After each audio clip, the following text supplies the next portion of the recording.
Reddit, what is the most eerie thing that's ever happened to you? I'm a medic and firefighter. We once had a call for something normal, like chest pain or something, I can't remember.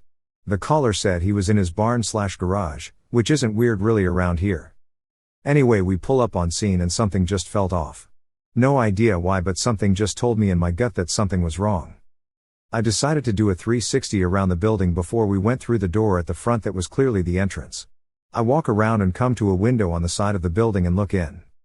There was a shotgun rigged to the door. The guy had set a booby trap for us. And he had hung himself as well.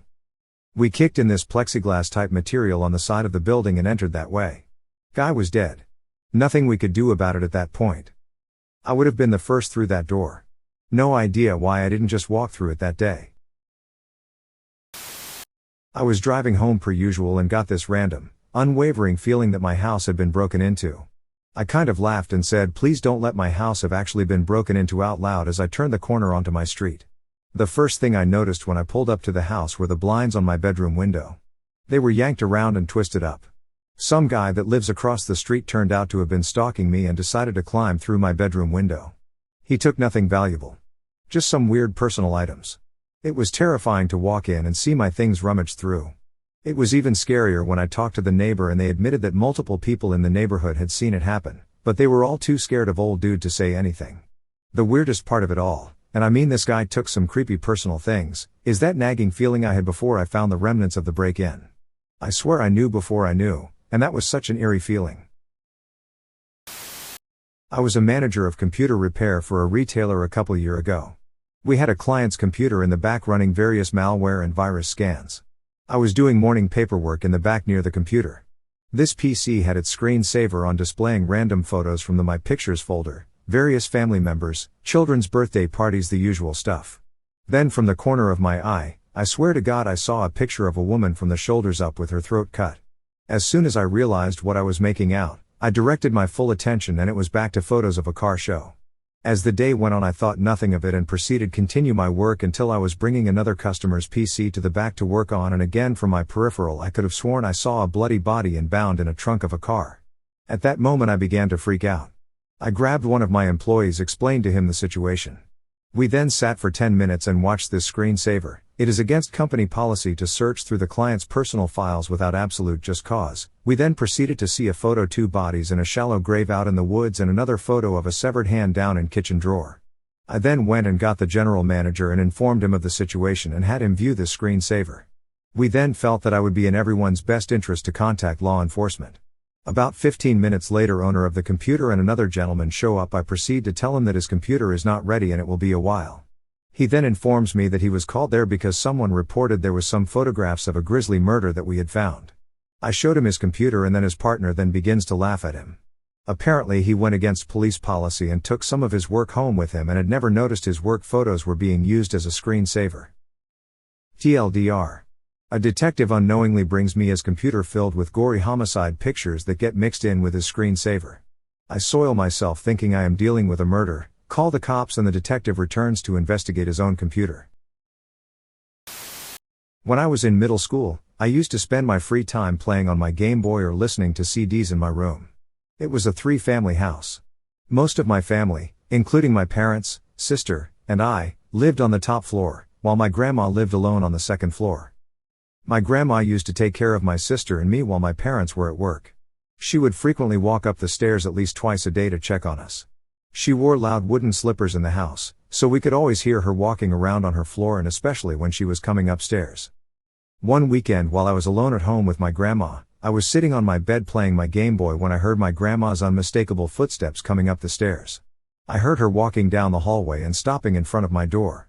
I looked up to meet her gaze, but there was no one there. I felt startled and ran out of my room to check the hallway, kitchen, and stairs, but I couldn't find anyone else upstairs besides me. I found my grandma sitting downstairs on the couch watching television. When I was 13 to 14 years old, some older boys threw rocks from a demolition site at me and my friend. One rock hit me in the face and knocked me down. I started bleeding profusely on the sidewalk and my friend was freaking out. We did not have cell phones since it was the 1990s and weren't near a payphone. An older man in his 50s or 60s stopped in a pickup truck and asked us to get in. My friend was like, "Oh my God," but I said, "No, let's get in, it's fine." This older man felt really trustworthy, but I didn't know why. My friend got in with me and he drove us straight to the hospital. The hospital took his name, my friend's, and mine when we got to the ER, and the man peaced out. I had problems from the injury for 2 to 3 years, but I'm fine now, other than a small dent in my skull. My mom told me I should look him up in the phone book and call to thank him. There was exactly one name that matched his. It was an unusual name. I called it. The woman who picked up told me he had died 6 months earlier, but his physical description matched what both my friend and I recalled. I was able to look up his obituary and the photo matched his appearance. It was definitely eerie, and to this day, I don't really have any explanation for it. My ex and I lived in a remote part of northern Nevada. The house was literally in the middle of a field and our neighbors were far away. He worked nights and I never liked how dark and quiet it was. On a night he was working, I fell asleep and had a dream about him. In the dream, he was standing on the edge of a cliff, like the Grand Canyon, looking out at the view. I tried many times to get his attention but he wouldn't acknowledge me. He was just staring straight ahead. After ignoring me for a while, he abruptly turned to me and grabbed the outside of my arms firmly. His face looked panicked and he said, "Name, there's somebody in the house." Like the movies, my eyes shot open and I woke up with my blood running cold. I lay in bed silently, listening for any sound. I was even more terrified when the dog woke up almost immediately, started barking, and ran out his dog door, into the yard. What did he hear? I never saw or heard anything out of place. I couldn't see anything outside in the dark. The dog came back in and fell asleep. I stayed up the rest of the night, totally creeped out. Years ago, I worked the late shift at a hospital, 4 p.m. to midnight. My nightly drive home led me through back roads of fields and woods which often had low-hanging fog, particularly in early spring. I lived in a small town that has a lot of Civil War history. Ghost stories were so popular that area historians would do moonlight ghost walks where they searched for signs of restless spirits roaming the battlefield. The urban legend was that, in a war that pitted brother against brother, those soldiers who were killed by family became souls that were never at rest. I never bought into it, but one night under particularly dense fog did scare the ever-living crap out of me. At around 1 a.m., as I sped through curves and hills, I saw the outline of 2 figures walking along the side of the road. The closer I got, the more I slowed down as I didn't want to hit them or anything. By the time I passed them, I was going probably 10 miles per hour. First I noticed their weirdly shaped hats. Then, the buttons on their jackets glimmered in my headlights. I swear to God, there were 2 Civil War soldiers walking in the fog in the moonlight. I could not breathe. The taller one, thin and gangly, looked up at my car and put his hand towards me. I hit the gas so hard. My transmission could barely keep up. I sped off into the night and, when I finally caught my breath, screamed several expletives. As I rounded another curve, I saw a small car, a Geo Metro, pulled over with lights flashing. Its hood was up and steam was coming from the engine. A man in Civil War garb stood close by staring at it with his hands on his hips. Damn reenactors were in town for some event and had car problems. To this day I have no clue why they were out so late. About scared me to death. Sleep paralysis. I've had 2 episodes in my life, but the first one will stick with me forever. My bed was in a corner of my room. My closet was in the opposite corner. No door on the closet, and it was stacked with a ton of junk, community storage for the household as I never used it. I wake up lying on my back, with the door in line of sight. I can see that it's full. But I can also see a hand slide out and grip the door frame. Pale and feminine. Followed by the slowly emerging frame of a very tall woman clad in a white, Victorian-era dress. She was almost pretty, aside from something in her face that wasn't quite right. I couldn't tell you what it was, but I remember being uneasy about it. For a while, probably about 15 minutes, she just stood there, talking to herself. I wasn't able to make out anything she said, but that's when the panic set in. I realized I couldn't move or speak, couldn't look away, and had no idea what was happening, as I felt fully awake. Then she stopped, looked me in the eye and smiled, and the corners of her mouth pulled back to her ears. Terrifying. She started to approach, and slowly opened her mouth so wide, her chin was touching where I'd estimate the bottom of her ribcage sat. It wasn't long before I could smell her rotten breath, and she began to crawl on top of me. The entire time, she was letting out this awful, multi-tone moan that sounded like 5 voices at once, all distorted. I could feel her weight resting on my chest. I couldn't breathe or scream as she inched closer. She put my entire head in her mouth, and I fully woke up when all I could see was darkness. I still get a bit panicky remembering that one. It felt so real. I went to Tajikistan in 2019 to meet my new colleagues and learn the area I was to be working in. I was greeted by my employer and a few of my new colleagues at the airport, and they took me to an apartment complex where everyone was housed. Every building was dull and dusty on the outside. Upon entering, I could see hallways with tile flooring and metal staircases leading to each apartment. The apartments had heavy metal doors. I couldn't decide if I felt safe because everything looked secure, or uneasy. Because why did everything need to be so secure? We walked up to the third floor and entered the door on that landing. As I walked in, I was shocked. The floor was covered in immaculately detailed rugs, beautiful wallpaper covered in sparkling gold, plum and emerald colored designs, massive crystal chandeliers and beautiful antique furniture. It felt like I had just walked into an underground palace. There were 2 women that took my things, showed me to my room and offered me tea, cake and a variety of snacks. Everyone was so kind and welcoming. It was around 6 p.m. and the women had prepared dinner for everyone. I was the only female in the group of colleagues. We were ushered into the dining room that had a long table close to the floor and surrounded by big beautiful floor pillows. We ate, laughed and had good conversation. Come bedtime, one of the ladies brought towels and toiletries to my room and let me get settled in. She told me to lock my door, which I would have done regardless. The doors to the rooms were also a heavy metal door with large sliding locks on them. After I freshened up, I got into my pajamas and got into bed to call my husband. We talked for about an hour before I started falling asleep. I woke up in the middle of the night with my phone in my hand. I could hear someone singing. I didn't understand the words, but it sounded sad. Made my hair stand up on end. It sounded far away. I got out of bed to look out the window. In the distance was a mountain range with faint lighting behind it as if the moon was setting behind it. The singing was coming from the mountains. It was both beautiful and eerily terrifying. I lost track of time, not even sure how long I was standing at the window. I asked about it the next morning at breakfast and everyone just kind of looked at each other. Never gave me an explanation. They just said some things here are ancient. I'll never forget that experience. I have quite a few, but one of the ones from my childhood was a night, I had to be 12 to 15, and was home alone. I was playing on the computer in our den and directly across from it was the door that went up to the pantry, which had a set of stairs that led to the attic. Suddenly I heard a loud thump, then the repeated thumps as something fell down the stairs.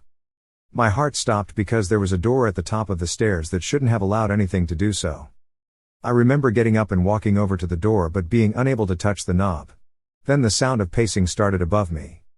Slowly walking backwards, I returned to the den and curled up in a ball on the couch staring at that door as the sound of a thump followed by the sound of something following down the stairs happened again.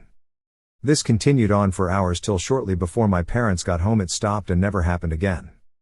My dad went up after they got home and confirmed nothing was moved or anything, but I hated being alone at night after this.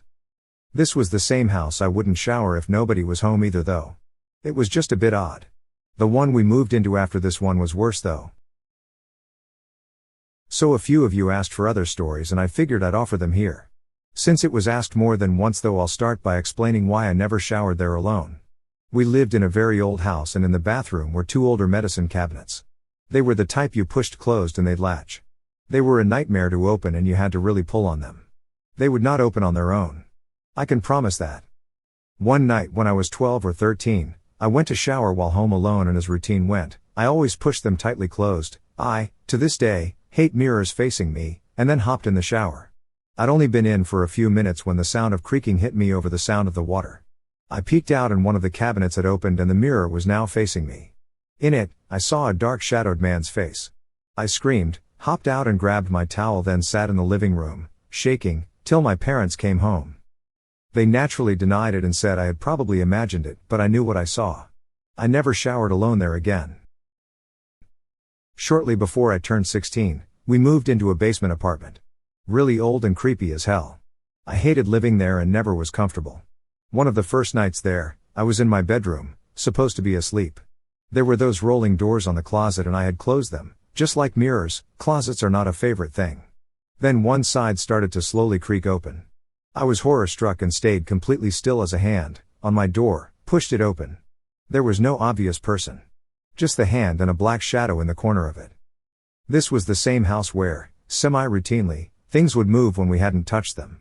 Shadows rarely seemed like just shadows, and I would often wake to see a man standing in the doorway of whatever room we were in. We also fostered kittens there, and they'd suddenly stop and watch things that weren't there, their little heads moving to follow unseen movements. An example from a vacation comes when we traveled to the south side of the state and had stopped at a valley viewing spot. I was with my mom and two of my friends, and we were hanging out on the ledge, talking and joking, when I noticed a man. He was probably half a mile away from us, leaning against the fence.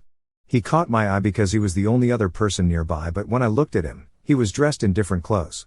More Western than you'd see usually nowadays. I glanced away to catch one of my friend's attention to point him out, but when I looked back, he was gone. Just gone. He couldn't have steeped behind anything or disappeared into a boodling. There was nowhere for him to go. Later on that night, when we sat down for dinner, one of my friends brought it up, and we realized that each of us had noticed him at one point or another, and that we could all describe the stranger perfectly, but that he had vanished after that first look. It was a truly shocking moment, and the first time I'd ever seen a full apparition when I wasn't alone. One of my favorite aunts died at 94, leaving my elderly dad a much-needed sum of money for his care. He had been recently conned out of his entire savings, while also left in deep debt by a man from a neighboring county, and I was working with the DA from 1,200 miles away to build a case against him, all of which was unknown to my aunt upon her death. I had POA for my dad by then and was at the bank on a Saturday morning to collect the inheritance check. Myself and the manager were the only people there, so she directed me to the only desk in the lobby rather than her office. After sharing with her the circumstances that had brought me there and finalizing paperwork, she left to process a cashier's check in another area. Before putting away my aunt's death certificate, I placed my palm on it, whispering a prayer of gratitude to her for generously providing for my dad. At that moment, out of the corner of my left eye, I saw movement. A coin was rolling across the carpet floor and spun to a stop 4 feet to my direct left. Stunned, I got up and retrieved it, looking around for the source. It came from the direction of the floor-to-ceiling lobby window, brightly lit by sun. No one was around, inside or out. I had goosebumps. When the manager came back, I told her what had just happened, showed her the penny, and asked if she had any possible explanation. She told me no change was kept in that area of the bank. It had been cleaned the night before and I was the only customer so far. I half-jokingly said, "It's definitely my aunt then," letting me know it's going to be okay. The manager came around the desk and gave me a heartfelt hug. The con man was successfully convicted for fraud, elder abuse, etc., and sent to prison with maximum sentence. I was able to ensure my dad was debt-free, comfortable, cared for and safe until his peaceful death. I carry that penny with me to this day.